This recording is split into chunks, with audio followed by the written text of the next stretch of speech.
Hear those beautiful Australian native birds in the background.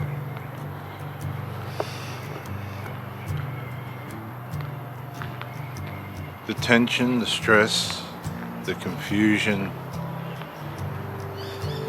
the sense of betrayal, the sense that you've been left behind, what went wrong, the franticness, trying to find answers from within your mind. Could I have done better? Was it all that bad, my effort? What didn't I hear? How could this have got to this stage? What did I miss? Was there somebody else? Were there interferers? Were they reaching out to somebody else? All these questions that go through our mind over and over and over. We ruminate on scenarios, desperate for answers, trying to figure out how it's happened, why it's happened. All these questions, and it comes at an expense, a great expense on your mind, which in turn trickles over into your body. People that are vulnerable to drugs and alcohol and other additive chemical means of relief from stress usually push up their intake, at least initially.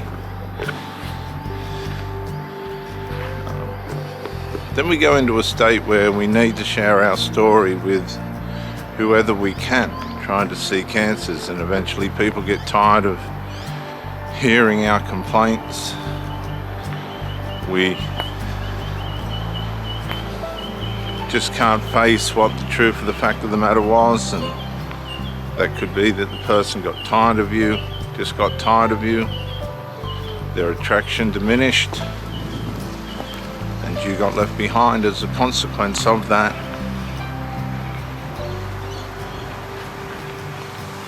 Which is contrary to the way in which we're made. We're made to try and remain devoted, but there's a nature inside us that, and inside everybody else, all of us, that will work against us. And some people just aren't made to have the characteristic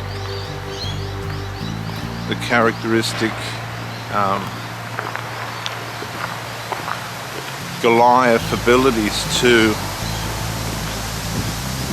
work against their sinful nature. Everybody's made different, and some people are more vulnerable to it than others, and the sinful nature doesn't just stand there like a flag flying in the wind. The sinful nature works in ways that are stealth, deceptive, that are under the radar, and we don't even know they're there ourselves, what's going on in our mind. The sinful nature loves unresolved grievances, and you'll get some traffic noise now, viewers, but I do apologize for that. The sinful nature can run off unresolved grievances, outside interferences,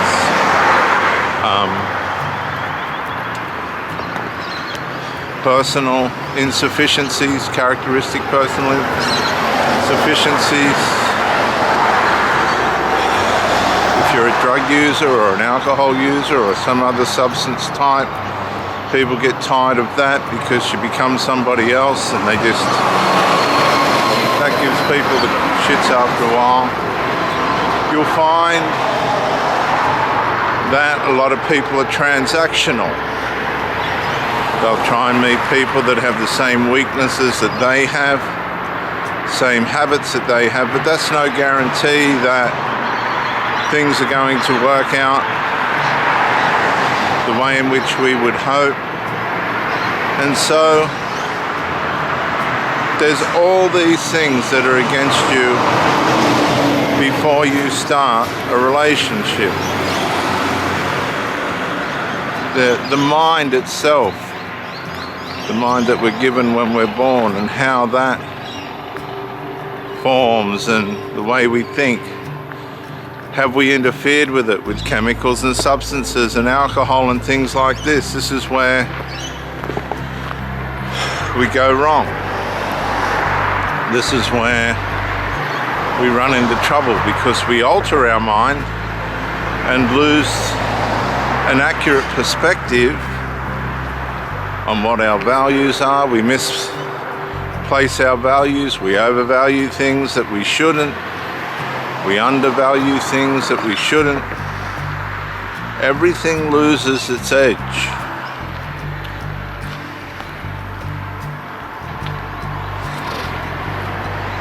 And all these things are consequential on how we're perceived in the intimate relationship by the person that we're with, and how we perceive ourselves. Insecurities, inferiority complexes, the fantasy objectives and the way in which we see ourselves, the dual fantasies that we have with other people that influence our mind and the way in which we perceive our mind and how things are going to work out. But most of all, there is our sinful nature and a dark realm, spiritual realm, alongside the realm of light. And let me just say, this dark spiritual realm's outnumbered by 2/3. It says 1/3 of the angels left with Satan. That gives us 2/3 in our army of the angels of light that decided to stay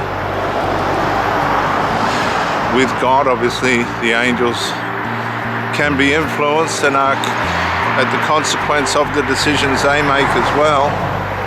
And they know that the time is short in the life of a human, so the ones of darkness want to rack and ruin as much as they can, as quickly as they can, based on our decisions and our awareness of the fact that they're even there. If you self-trash, they'll help you contribute to that. They'll try and keep you on that line. They'll wreck everything around you. And if you're on drugs and these other things, you're really not going to need the assistance of the spirits of the dark age of this realm.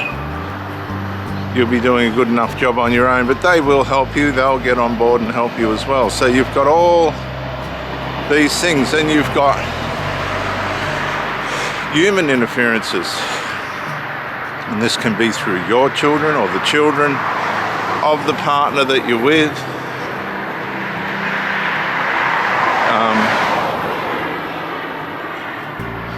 These are probably some of the worst ones, particularly if the adult children and the parent haven't individuated and separated from each other, and they've got an emotional, intimate relationship going on where they've become dependent on each other for the inability to